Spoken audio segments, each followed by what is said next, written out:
أهلا وسهلا بكم مشاهدينا الأعزاء في هذه التغطية الخاصة والساعة عبر فضائية روجافا. في هذه الساعة نطرح استمرار الحرب الإسرائيلية الأمريكية على إيران وكيف لامست الشرق الأوسط بشكل خاص، لتظهر القضية الكردية التي تعتبر أكثر القضايا تعقيدا في الشرق الأوسط بعدما تعرضت للانقسام والتجزئة.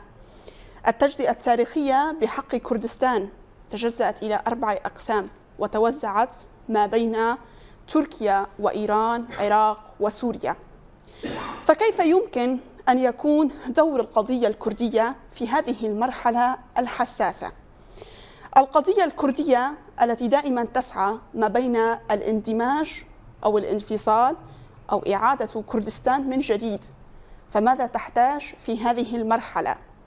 في سوريا القضية الكردية الآن بين مرحلة الاندماج الديمقراطي أم أن هناك بعض الأطراف تسعى من خلال هذا الاندماج أن يكون هناك انصهار بحق القضية الكردية، أن تكتفي ببعض الحقوق الثقافية وأن لا نجد مجال للحقوق القانونية والدستورية على أرض الواقع.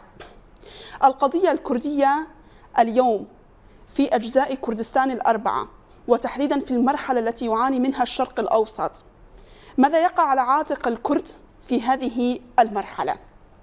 مشاهدينا، هذه هي المحاور التي سنطرحها في هذه الساعة عبر فضائية روجافا. يسعدني أن أناقش هذه المحاور. معي هنا في الاستوديو الأستاذ كادار بيري، رئيس منظمة كرد بلا حدود. أهلا وسهلا بك أستاذ كادار. أهلا بك سيدتي، تشرفنا، شكرا لكم للدعوة. أهلا وسهلا بك. وأيضا سيكون معي من ألمانيا عبر اتصال فيديو الأستاذ يونس بهرام، الباحث ورئيس منتدى الألماني الكردي. أستاذ يونس، أهلا بك أيضا عبر فضائية روجافا. أهلا بك وبالأستاذ كادر بيري.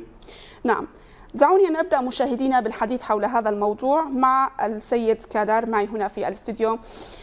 سيد كادر، نحن نتحدث في البداية عن الحرب الإيرانية والإسرائيلية الأمريكية التي نراها تستمر إلى اليوم الحالي، لامست الشرق الأوسط بشكل خاص.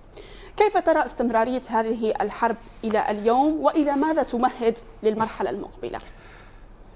أكرر التحية لك ولضيفك من ألمانيا ولمشاهديكم بطبيعة الحال. إن أردنا التحدث عن الشرق الأوسط فنحن نتحدث عن حلول للقضية الكردية بالدرجة الأولى.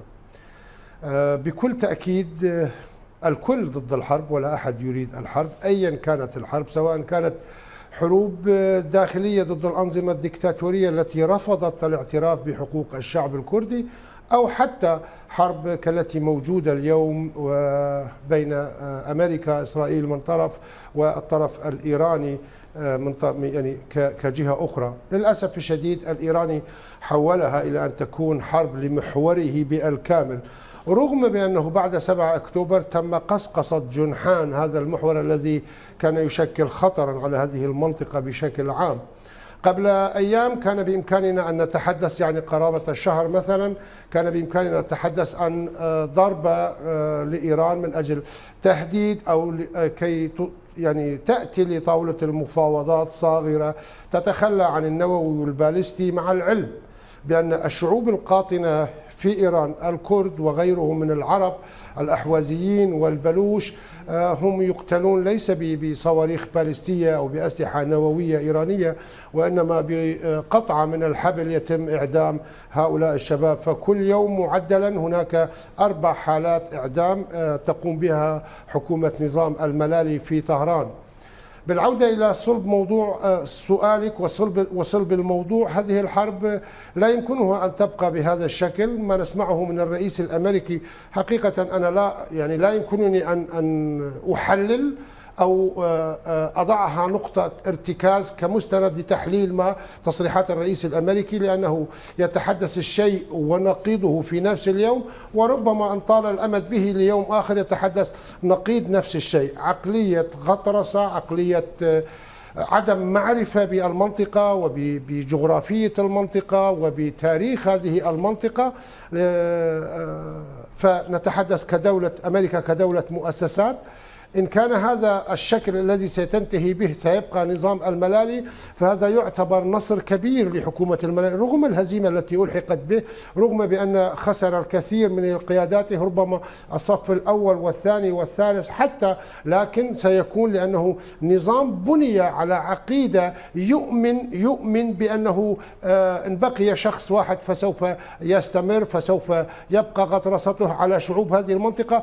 الآن نحن نتحدث عن غطرسة إيرانية، إن بقي الوضع بهذا الشكل سيعم على مجمل منطقة الشرق الأوسط، سواء كنا نتحدث عن تخوف إسرائيلي من سياساته أو منطقة الخليج، اللعب بالورقة الشيعية والتي بدأ يحركها الآن. وهنا تأتي الدور الكبير للقضية الكردية وللشعب الكردي في أجزاء كردستان الأربعة، مما تحول إلى نقطة يعني محورية جوهرية في منطقة الشرق الأوسط. عندما نتحدث عن شرق أوسط نحن نتحدث عن 4 دول هم ذات ركيزة أساسية في الشرق: سوريا، تركيا، العراق، إيران. وفي هذه الدول الأربعة القضية الكردية قضية أساسية. هنا لنلاحظ نقطة: التركي يهدد جنوب كردستان بأن إن تحركت القوات الكردية في إيران فهم سوف يقصفون ويبدأون هجوما على جنوب كردستان. وجدناهم كيف دفعوا بما حصل في سوريا بالوضع الذي نحن به الآن قبل أن يكون هناك هجوم على إيران أو الحرب على إيران. نحن أمام معضلة، ودول المنطقة أيضا والعالم بمجمله الذي يهتم اليوم بالمضائق، بمضيق هرمز وموضوع النفط والاقتصاد، فهم أيضا أمام معضلة حل القضية الكردية، لأن لن يكون هناك استقرار في الدول الأربعة هذه إن لم يكن هناك حل القضية الكردية. تفضل سيدتي. هذا ما أريد أن أطرحه على الأستاذ يونس بهرام، أرحب به مجددا عبر فضائيتنا. أستاذ يونس، لماذا ظهرت القضية الكردية في هذه المرحلة كلاعب أساسي في ظل هذه الحرب الأمريكية الإسرائيلية على إيران، وهي تعتبر كما ذكرنا في البداية من أكثر القضايا يعني حقيقة المعقدة في الشرق الأوسط؟ يعني بداية هي لم تكن مجرد صدفة في هذه الفترة أن تصبح القضية الكردية قضية شرق أوسطية، وأن تأخذ هذا الكم من الوزن في كفة الميزان السياسي العالمي. منذ عشرينيات القرن الماضي وبعد اتفاقية سايكس بيكو عمد الدول الأوروبية هي فرنسا وإنجلترا إلى تجزئة المناطق الكردية وتجزئة كردستان بين العراق وسوريا اليوم وتركيا، وكانت الجزء الأكبر بإيران. وكانت سياستهم تقتضي بأن تبقى هذه المشكلة معقدة بين 4 دول، وبها بين أيضا كل مجمع الدول الإسلامية، لتكون لديهم دائما مشكلة في منطقة الشرق الأوسط الذي خرجوا منها. أما الآن وبعد مسائل الربيع العربي الذي أسميه أنا الخريف العربي، تغيرت موازين القوى، فأصبحت الدول الغربية أي أمريكا وأيضا أوروبا إنجلترا وبريطانيا لم يعد يحتاجون إلى المسألة الكردية ولا الفلسطينية ولا حتى الإسرائيلية ليكون لديهم قوى أو أذرع في هذه المنطقة، فباتت لديهم حركات إرهابية أخرى من الممكن الاستعانة بهم لتمرير سياساتهم في هذه المنطقة. لذلك أصبحت لدى الكرد القوة والإمكانية إن توفرت لديهم كاريزما سياسية أن يتحرروا من نير هذا الاستعمار الموجودة في المنطقة، وأيضا حتى من هذه السياسات التي كان الكرد يعانون من ضغوطاتهم. فلدينا أمثلة عديدة، يعني في كردستان باشور وصلت إلى قمة التحرر عدة مرات، إلا أن الإنجليز والأمريكان خذلوهم وجعلوهم أيضا يخفق هذه الثورات. أما الآن فأصبح السياسة الكردية أكثر اهتماما في هذه المنطقة. لذلك من الممكن أن تتغير موازين القوى في هذه المنطقة مثلما تغيرت أيضا في جنوب كردستان الذي هي شبه محررة ضمن حكم ذاتي في العراق اليوم، وأيضا ضمن سوريا اليوم ما زالت هي قيد العمل للوصول إلى إدارة ذاتية ضمن دولة سوريا.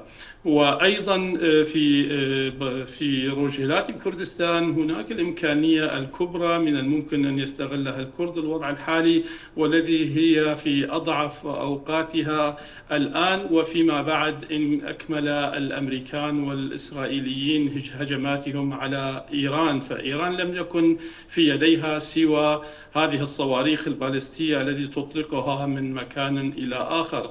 أما في الأرض وإن حان وقتها فسيكون الكرد من المنتصرين، وخاصة في مناطق عيلام وتلك المناطق هناك قوى كردية نشطة وقوية. نعم، يعني بهذا الخصوص تحديدا ضرب اليوم جنوب كردستان أو إقليم كردستان في العراق، توجيه الضربات إلى هذه المناطق تحديدا، يعني كيف تفسرون التصعيد الأخير على المنطقة، وما هي الغاية التي تريد الوصول إليها إيران في هذه المرحلة؟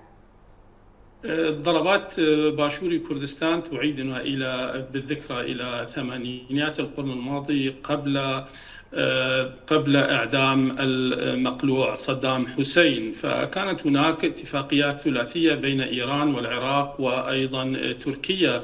الثلاثة من هذه الحكومات كانوا متفقين على أن تتدخل هذه الدول بعمق 30 كيلومتر لملاحقة الكرد في تلك المناطق، سواء في إيران أو في العراق أو في تركيا. وهذه الحالة تذكرنا أيضا بتلك الحالات. فالمخاوف التركية حاليا ما تراه تركيا بأن في حين إسقاط النظام في إيران ستعيد الكرة مثلما التجربة باتت في العراق وهي في سوريا أيضا وفي روجافا، فهم مخاوفهم تكثر. لذلك تركيا تحاول قدر الإمكان أن تمنع الكرد بالوصول إلى هكذا حقوق وهكذا تحالفات في المنطقة، حتى وإن كانت مع الإيرانيين ومع الشعوب الأخرى في إيران. تركيا لها اليد الطولي أيضا حتى في ضربات، حتى وأن كانت خفية، لكن لتركيا دور أساسي في ضرب هذه المناطق أيضا. فهي رسائل تركيا خفية لجنوب كردستان، خاصة وأن لها قواعد أكثر من 40 قاعدة عسكرية تركيا في باشوري كردستان، وتهدد هي علنا أمام الكاميرات كل قاداتها، إن كان على لسان وزير الخارجية وحتى إن كان على لسان أردوغان، يقولون بأن أقدم الكرد على الهجوم برا على إيران فسنهاجم باشوري كردستان وأيضا روجيلات كردستان. لذلك المعركة هي معركة وجود كردية بين تركيا وإيران وأيضا الآن في سوريا. نعم. أستاذ كادر، أعود إليك حقيقة فيما يخص اليوم الحقوق الكردية والاندماج الكردي دائما، ما يسعى إليه الكرد بعد تجزئة كردستان. ما أريد أن أتطرق إليه الآن ما يخص الواقع الكردي في سوريا أيضا. يعني الآن الكرد في مرحلة مفصلية في الواقع السوري. اليوم باتت قضية روجافا كردستان.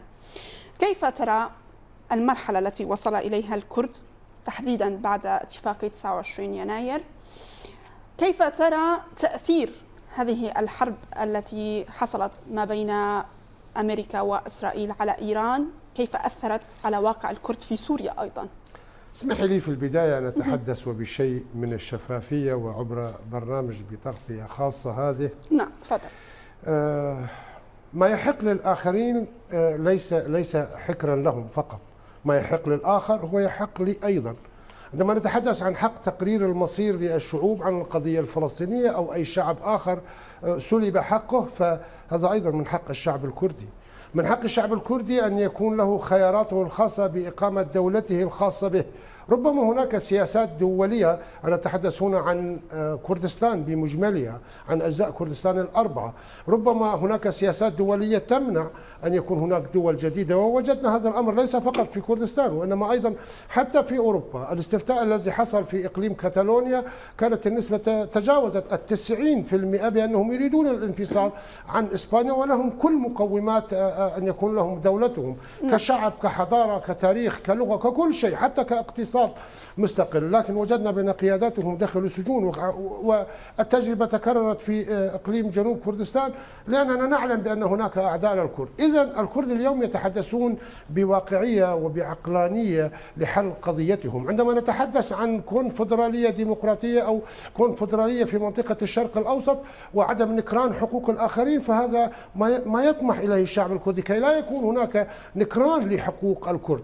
هنا في سوريا كنا نتحدث عن سوريا ديمقراطية، سوريا لا مركزية، سوريا فدرالية، مع كل المكونات الذين كانوا معنا ضمن الإدارة الذاتية على الأقل، وحتى وصلت التجربة إلى أكثر من ذلك. الكثير من السوريين كانوا يؤمنون بأن سوريا يجب أن تكون فدرالية، بغض النظر عن من هم ربيب البعث، من ربيب تلك العقلية، وتحولوا اليوم ليسوا فقط إلى بعثيين، وإنما بعثي إسلاموي متشدد ينكرون كل ما هو يختلف عنهم، حتى دينيا من يختلف عنهم أو يكون وسطيا لا يكون متشددا فيعتبر ذاك من الأعداء. القضية الكردية في سوريا هي ليست وليدة يوم أو صدفة نحن نطرحها اليوم، عندما كانوا الجميع اليوم من يعتبرون أنفسهم معارضة واليوم أصبحوا في سدة الحكم كانوا مع النظام البعث، كنا نحن من نتظاهر، كنا نحن من نناضل من أجل قضيتنا، وهذه القضية لن تموت بهذا الشكل، هي موجودة ومستمرة. ما يحصل اليوم تم تحجيم موضوع الديمقراطية الفيدرالية أو الإدارة الذاتية في إقليم روجافاي كردستان، غربي كردستان. استبعدوا الأطراف الأخرى إن كانوا هم يريدون هذا أو يناسبون بأن تحكمهم داعش مثلا، هيئة تحرير الشام، سلطة مركزية شديدة المركزية تحكمهم من دمشق. إن كان هذا هم يريدون بأنها يرون بأن هذا يناسبهم، فبكل بساطة أقول يعني مبروك لكم ما أنتم تريدونه. لكن هنا الشعب هنا يرفض هذا الأمر، ووجدناه عندما كانت المواقف بحساسية جدا وفي لحظات الذروة، وجدنا بأن الشعب كله تسلح من أجل الدفاع عن نفسه وعن حقوقه، وهذا ما يحصل اليوم. ما يحصل من عملية الاندماج، مع العلم بأن دمشق ما طلت في عملية الاندماج منذ اتفاق 10 من آذار، ما طلت وكثيرا جدا أيضا، لأن كانت تنتظر الفرصة التي تتيح لها من أجل الانقضاض على ذاك الاتفاق، وفعلا فعلت ذلك عندما اجتمع مع الإسرائيليين في باريس وبرعاية تركية طبعا. والتحرك هنا تركيا بإمكاننا أن نعترف بأن تركيا انتصرت في هذا الأمر وسيطرت على سوريا كاملة باستثناء مناطق تواجد الكرد والقوات الكردية، فهي من تحركهم. اليوم أيضا يماطلون في هذا الملف. اليوم كنا في تظاهرة من أجل الأسرى، هذا الملف الإنساني الذي يجب أن يكون يعني ليس بحاجة إلى اتفاقيات. نعم. مجرد أن يكون هناك حالة خصام أو حرب بين طرفين سواء داخليين أو خارجيين، في البند الأول يكون إطلاق سراح كبادرة حسن نية، لكن ما نجده من حكومة دمشق لا توجد هذه البادرة الحسن نية، وما زالوا يماطلون، يطلقون سراح 10 أشخاص، 20 شخص، 100 شخص، لكن ما نعلم بأن هناك أرقام بالآلاف موجودة، وربما 1000 وجزء من ال1000 أيضا موجودة. هم لا يصرحون وليسوا صادقين في مفاوضاتهم وليسوا جادين في موضوع الأسرى. وهنا دعيني أيضا عبر برنامجك الخاص هذا ليصل صوت الأسرى، ليصل صوت ذويهم والمأساة التي كانت اليوم بالشارع الكردي، موضوع إنساني حساس جدا إلى المسؤولين في الإدارة وإلى حكومة دمشق بأن أولى الملفات التي يجب العمل عليها هي ملف إطلاق سراح وتبييض السجون، لأن أساسا هؤلاء وأكثرهم هناك معتقلين من حرب عفرين وحرب رأس العين وتل أبيض الذين اعتقلوا حديثا وأعدادهم كبيرة لأنه غدر بهم رغم وجود اتفاق وتم الغدر بهم. الاتفاق بمجمله دمشق تماطل في تنفيذه، كان يجب أن يكون هناك عودة وإفراغ لبيوت التي تم استيطانها سواء في عفرين والذي هو الجرح الأول أو انحل موضوع الجرح الكبير وهو عفرين، سيتم حل أيضا موضوع رأس العين تل أبيض بعودة الأهالي إلى بيوتهم، طرد هؤلاء المستوطنين. وأنا يعني أشدد على كلمة مستوطنين. هناك من يقول لك بأن هؤلاء سوريين، لا يا سيدي، من يستوطن بيتي بالقوة هو مستوطن وهو يجب أن يتم ترحيله وإعادته إلى مكانه أيا كان مكانه، دمشق، حمص، حلب، إدلب، دير الزور، أي منطقة كانت يجب أن يعود إليها. فهذا أيضا حكومة دمشق هي من تتحمل المسؤولية. وجدنا في العودة الجروب الثاني أو الدفعة الثانية التي وصلت عفرين وجدنا الاستفزازات كيف تكون. في نوروز اختلقوا كلمة بأن إنزال العلم وما شابه، لكن فعلوا كثير من الجرائم، دنسوا مقدساتنا، لم يطالبوا أي منهم حتى حقوقيهم إعلاميهم، أحد منهم لم يطالب بأن لماذا فعل ذاك هذا الأمر الشنيع، بينما وجدوا حجة بنقطة واحدة وهم لا يريدون هذا الاتفاق أن يتم. كل هؤلاء تقوم بها المجموعات التي تتبع لتركيا. اليوم لا يوجد حكومة وجيش موحد في دمشق، هناك فصائلية موجودة، هناك من كان يتبع لتركيا وما زال إلى اليوم يتبع لتركيا وينفذ أوامر تركيا. وزير خارجية سوريا أو ما يسمى بوزير خارجية سوريا هو ينفذ أوامر هاكان فيدان الذي هو اليوم متواجد في دمشق ليعطي أوامر جديدة أو ليشارك في مؤامرة جديدة لا نعلم ما هي، لكن إن مجرد تحرك هذا الشخص السيء الصيت وتوجهه إلى دمشق فدعونا نتوقع ما هو سيء، لأنه لا يأتي يعني لم يكن في زيارة من زياراته يريد الخير لا لسوريا ولا للسوريين. نعم، أريد أن أنتقل الآن إلى الأستاذ يونس حقيقة في هذا الموضوع تحديدا. أستاذي، عدة ملفات ما زالت عالقة في مسار هذه الاتفاقية، بينما تظهر تصريحات لدمشق وكأنها طمست الهوية الكردية في المنطقة أو القوى الكردية في المنطقة. أنت كيف تفسر التصريحات التي تظهر مؤخرا، وكيف ترى البطء في سير الاتفاقية؟ هل برأيك ستستمر كنجاح أم أن سيكون هناك شيء آخر مرسوم للوجود الكردي في سوريا؟ بداية أعارض ما قاله الأستاذ كادار بيري وسمى الناس في سريكانية وفي عفرين بالمستوطنين. هم ليسوا بمستوطنين، بل هم محتلين. هم أجوا مسلحين وطردوا الأهل من بيوتهم واحتلوا هذه البيوت. ونرى بأن هي ليست مسألة احتلال فقط، بل عندما يخرجون من هذه البيوت يكسرون حتى بلاط البيت، يسرقون البيبان والشبابيك وحتى كابلات الكهرباء من هذه البيوت. إنها احتلال على القوس 10.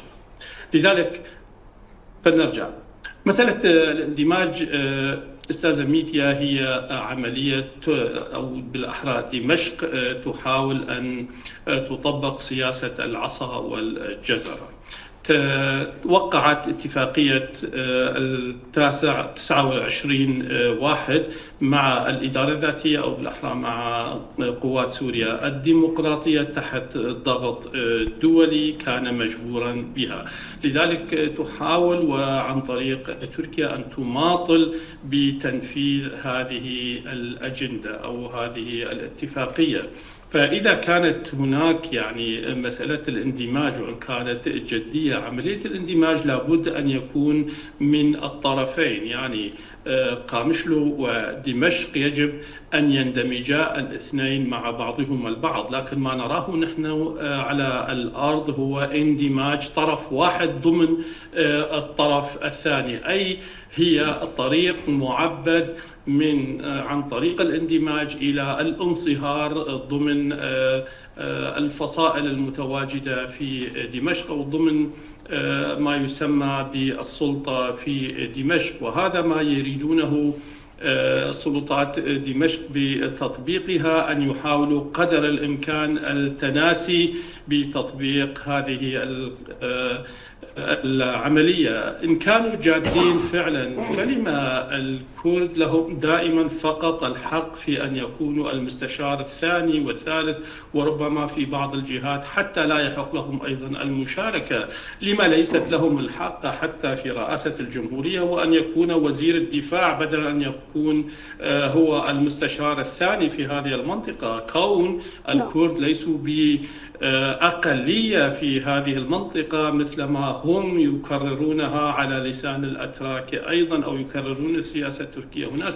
الكرد هم أصحاب هذه الأرض، هم شركاؤنا، وأن كنت أنا شريكا فلما أكون أيضا من الدرجة الثانية والدرجة الثالثة. المسألة الأخرى أيضا مسألة الاندماج ومسألة عودة النازحين إن عدنا إليها. عودة النازحين أستاذة ليلى، أستاذة ميديا، يعني إن كانت فعلا صريحة لابد وقبل أن نضع أو نزج بكامل العائدين إن كانوا من عفرينستان أو من سريكانية أو جريسبي، لابد أن تسبقها جولة بقيادة إما قوات سوريا الديمقراطية أو من اليبهجة أو اليبهجة، يذهبون إلى عفرينستان ويفضونها، يفرغون هذه البيوت المحتلة من محتليها ويهجرونهم إلى مناطقهم، إن كانوا من الأدالبة أو من حلب أو من الغوطة أو من دمشق، من أي مكان، أن يرجعونهم وأن يؤسسوا هذه البيوت أيضا كي تكون ساكنة. أما طريقة الذين يزجون بهم في باصات ويذهبون بهم وما زال المحتلون ساكنون في هذه البيوت ويطلبون فدية من هؤلاء العائدين كي يفرغون بيوتهم، أرى أنها ليست مسألة اندماج، إنها مسألة ضغط آخر يحاولون بها الضغط على المجتمع الكردي لعدم سلسة أو تمرير عملية الاندماج. المسألة الأخرى أيضا مسألة إعادة الإعمار، وإعادة الإعمار التي هم بصددها أيضا. أين هي منطقة كردستان أو منطقة روج آبان من إعادة الإعمار؟ هل إعادة الإعمار هي فقط لدمشق ولحلب وإدلبستان أم هي لكامل المنطقة؟ لا أرى أيضا لا في الخارج ولا على لسان الساسة من دمشق أن يتفوهوا أو أن يتكلموا، حتى في وزارة الخارجية هنا في ألمانيا أن نتقدم أيضا بطلبات لأن أجل إعادة الإعمار في المناطق الكردية لا توجد، لابد أن كلها أن تمر عن طريق إدلب أو بالأحرى عن طريق دمشق. لذلك هل هذا يعني أستاذي، هل هذا يعني بأن اليوم الحقوق التي تريد دمشق أن تعطيها إلى الكرد هي فقط بعض من الحقوق الثقافية، أن تكتفي بذلك وأن تبتعد عن الحقوق القانونية والدستورية؟ هنا على من يقع العاتق في هذا الموضوع؟ على الوحدة الكردية في سوريا؟ الغلط الأكبر هو أن أنتظر أنا من دمشق أن تعطيني حقوقي وأنا في أرضي. نعم. وأنا في إدارة الذاتية، أنا في مناطقي وفي مناطق الإدارة الذاتية، لدي نعم. جيشي ولدي بترولي وغازي وقمحي وناسي وكل نعم. من يحميني هنا في منطقتي.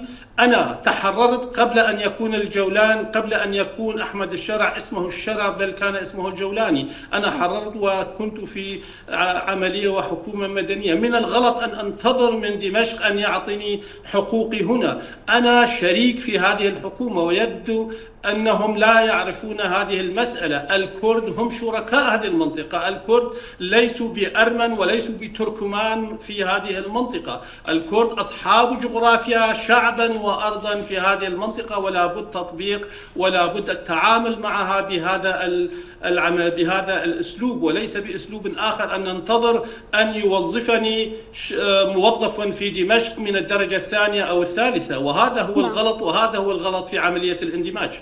نعم، هنا أريد أن أتحدث في هذه النقطة إلى ضيفي الأستاذ كادار بيري. المشكلة الآن في القضية الكردية في سوريا في روجافا هي، نحن نعلم كان هناك بعض الخلافات السياسية في الكردية، ولكن أنت تسمينها البعض من الخلافات، ولكن أنا أسميها كانت هناك خلافات جذرية. نعم. جلبت الويلات على القضية ولكن الكردية. حصلت حصل مؤتمر الوحدة الكردية، والآن نحن ما يقارب عام على هذا المؤتمر. في هذا الخصوص كيف رأيت بعد مضي عام على هذا المؤتمر كيف يؤثر الآن على واقع القضية الكردية؟ قليل سيدتي أجبتك، سأتحدث بصراحة، لكن في هذا السؤال سأجيب بكثير من التحفظ على الأقل الآن لكي يكون هناك فرصة في المستقبل. نريد أن نتحدث عن العوائق. العوائق موجودة، يعملون بشكل حزبي، يعملون لأجل أحزابهم ويتناسون القضية الكردية، يعملون من أجل كيديات موجودة طيلة 14 عام وهم أو 15 عام وهم يعملون على هذا الأساس. ليس بذنبي أنك فشلت أو كانت قراءاتك فاشلة للقضية السورية للمعضلة السورية، لكننا اليوم أمام قضية شعب ويجب أن نتناسى أحزابنا ونعمل جميعا من أجل إيصال هذا الصوت. القضية الكردية في سوريا اليوم ليست مرتبطة فقط في الكرد في سوريا، وإنما بأجزاء كردستان الأربعة.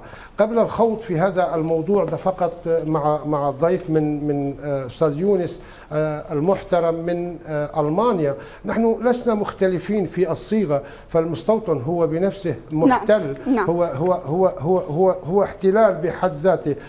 تتحدث عن سرقة، أنا أقول لك ليسرقوا قدر ما يشاءوا، ليسرقوا حتى الشبابيك، كل شيء موجود، لكن ليخرجوا بالدرجة الأولى، لأن هناك توجه من دولة احتلالية، دولة استعمارية، دولة تريد إنهاء وإنكار الكرد، هي تركيا تريد أن يكون هناك تغيير ديمغرافي، تريد أن تجعل حالة الرعب الموجودة، عودة هؤلاء العفرينيين، وأنا أسميهم الأبطال، من تجرأ اليوم ويعود رغم المضايقات الموجودة، خاصة بأن الفصائل الموجودة منهم هم مرتزقة حقيقة، هم أجانب، كل الموجود، وهم ذال يعملون.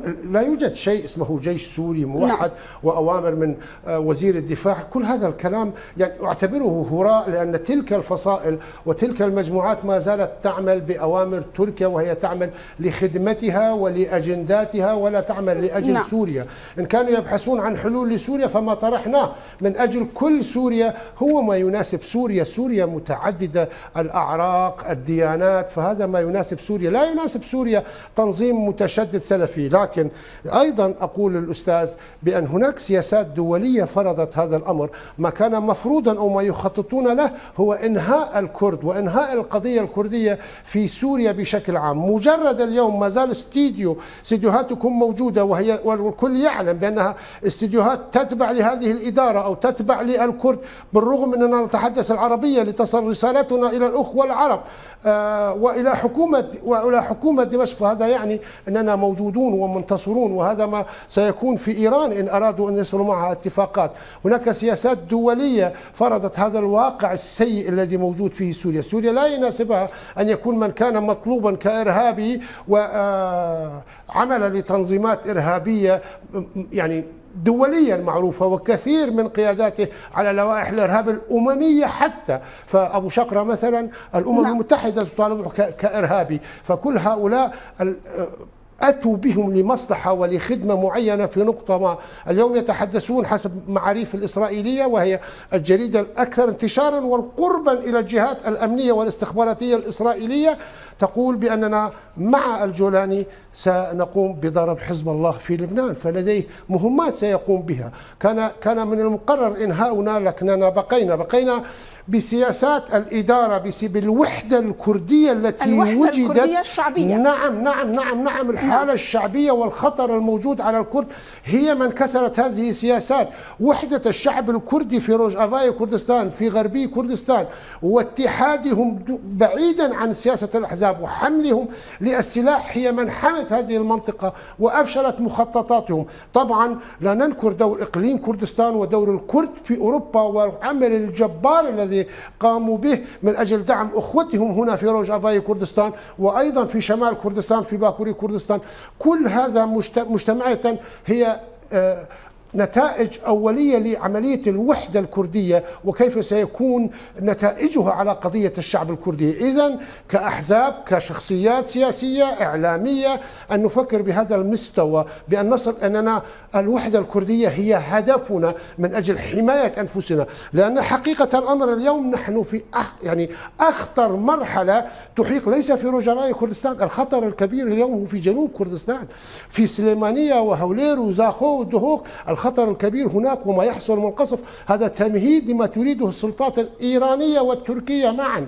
تحدث الضيف بنقطة جدا مهمة، وهي أن كان هناك اتفاق ثلاثي أو رباعي بين الدكتاتوريات، صدام، تركيا دائما، إيران معها، ومعهم سوريا الأسد أيضا كانت معهم ضمن هذه الاتفاقيات، بأنهم يسمح، يعني أنا أستغرب من مثل هذا الاتفاق أن تسمح لجيش دولة أخرى يدخل أراضيك ليقوم بقتل شعبك. يعني كارثة، لا يوجد يعني أكثر من هذا. لكن في القضية الكردية كانوا يتفقون. أتذكر قديما، ومن في جيلي ربما يتذكر هذا الأمر، رفسنجاني وبعد استلامه للسلطة 6 سنوات لم يتحرك من طهران ولم يخرج من طهران إلا الاجتماع في تركيا، حيث اجتمع مع عدوه اللدود في بغداد، لكنهم اجتماعهم كان الاتفاق على الكرد. وهنا الكرد، أنا لا أطالبك بأن تقتنع بفكر هذا أو ذاك، فكل يريد مصلحة حزبه. انظروا إلى الأعداء، أين بندقية العدو موجهة إلى صدر أخيك الكردي، فأعلم بأن ذاك هو من يعمل بشكل صحيح، أعلم بأن ذاك هو الذي بحاجة إلى المساعدة. علينا أن نتحد، لأن في وحدتنا هو بقاؤنا. لا نتحدث عن النصر، النصر آت لا محالة، لكن يعني اليوم يريدون إنهاءنا. في وحدتنا سنكون، وعندما نكون في الشرق فهذا يعني بأننا سنبني مستقبل لأولادنا، سنبني كردستان التي نحلم بها، سواء عبر كونفدرالية أو حتى ربما أن تكون هناك جمهورية كردستان اتحادية فيما بينها، لأن المستعمر قد زرع 100 عام من الفرقة فيما بيننا. فلتكن كردستان فدرالية، فلتكن فدراليات وكونفدرالية في هذه المنطقة، وهذا ما يناسب منطقة الشرق الأوسط اليوم. لا يمكن لطرف أن إنكار طرف آخر. بالإنهاء ماذا فعلوا بالكرد؟ مجازر على كل الأصعدة، جنوسايد جسدي، جنوسايد ثقافي، جنوسايد لتغيير العقول، لكنهم لم ينجحوا.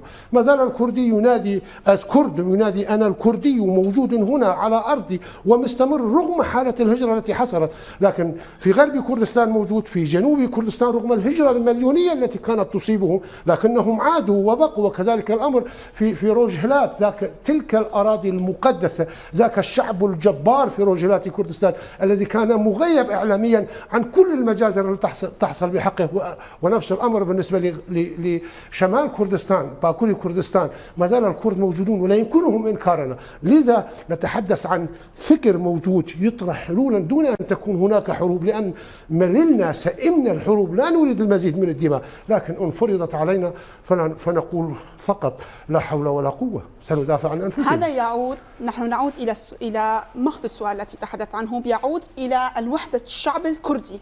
يعني جذور الكردية الموجودة هي من تبقى موجودة في وجه أي اعتداء أو أي ضربة. أستاذ يونس، أعيد عليك السؤال حقيقة، وإنما يعني نحن نتحدث عن مضي عام على الوحدة الكردية، لم نرى خطوات على أرض الواقع، خطوات فعلية، ولكن ما حققه الشعب الكردي في الهجوم على روجافا وكأنه هو من حقق الوحدة الكردية. هل برأيك البطء في مسألة وحدة الصف الكردي التي حصلت في سوريا تلعب دورا في مسار الاتفاقية 29 يناير؟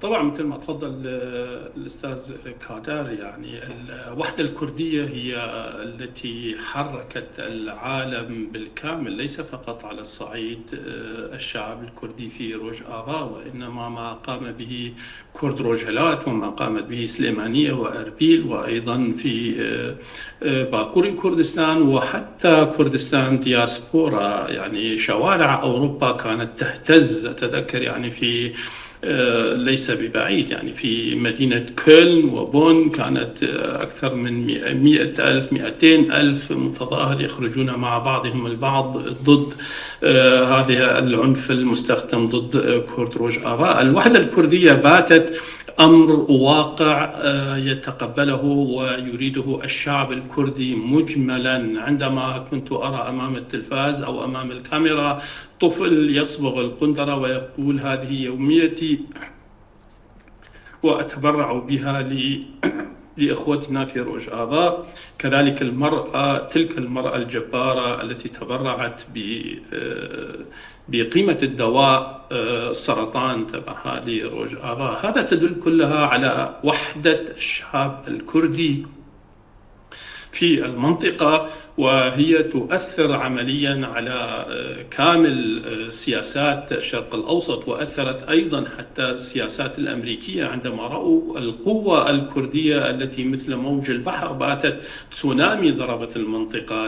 هذا ما كانت تتصوره لا تركيا ولا أمريكا ولا حتى دول الغرب وسوريا أيضا. لذلك الوحدة الكردية باتت أمر لابد منه ولا يمكن أن يتراجع منها الشعب الكردي، حتى وأن تخلت بعض السياسيين عن بعض السياسات من هنا وهناك، لكن الشعب الكردي بات متماسكا وسيخرج مرة أخرى إن تخلى بعض الساسة عن ما هم أقدموا عليه في تلك الفترة. فالوحدة الكردية هي التي من الممكن أن تحرر كردستان وأن تصل بالكرد في كافة الأجزاء الكردية، إن كانت في روجافا أو في روجهلات حاليا وحتى في باشور وباكور أيضا. أما النقطة الأخرى والتي نعانيه أستاذ ميديا هي أننا نعاني هنا في هذه المنطقة في الشرق الأوسط، وخاصة مع الدول الإقليمية التي تحتل كردستان، إن كانت إيران وإن كانت خاصة المنطقة العربية، إننا نعاني من أزمة أخلاقية وسياسية في سوريا. يعني الأزمة الأخلاقية في المجتمع العربي، انظر ما يعمله العراقيون هم نفسهم في بلدهم.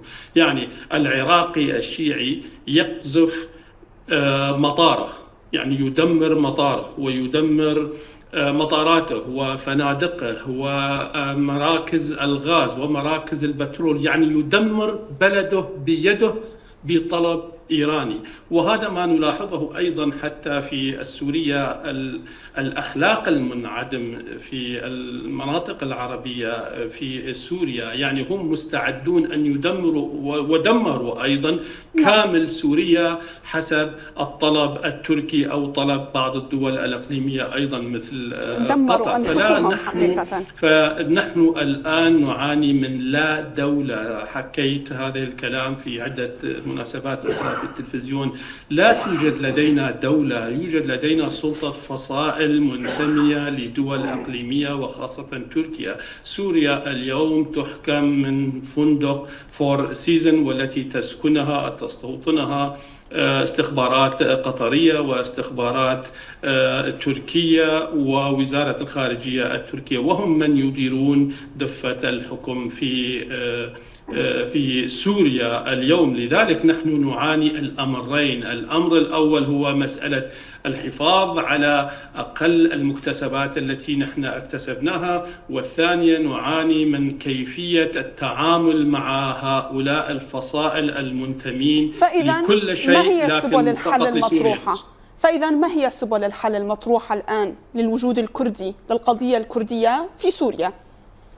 يعني الحلول المطروحة حاليا الحفاظ على مكتسباتنا الموجودة حاليا بين يدينا، فلا أمل بعملية تكملة عملية الاندماج. أنا لا أرى أي اندماج حقيقي مع هذه الفصائل، كونهم الفصائل نفسهم ليست لديهم سياسة أصلا وليس لديهم منظور مستقبلي لسوريا، فهم يمررون سياسات دول إقليمية وهي سياسة وقتية يومية أو شهرية يمررونها. لذلك فلا جدوى بتكملة مسألة الاندماج معهم، كوني لا أرى أي حل. الاندماج الذي هم أو الاندماج الذي طرح من قبل الاستخبارات التركية ويمررونها عن طريق الفصائل المتواجدة في الشام هي طريق معبد بتحت اسم الاندماج، هو بل انصهار عرقي ضمن أو انصهار سياسي ضمن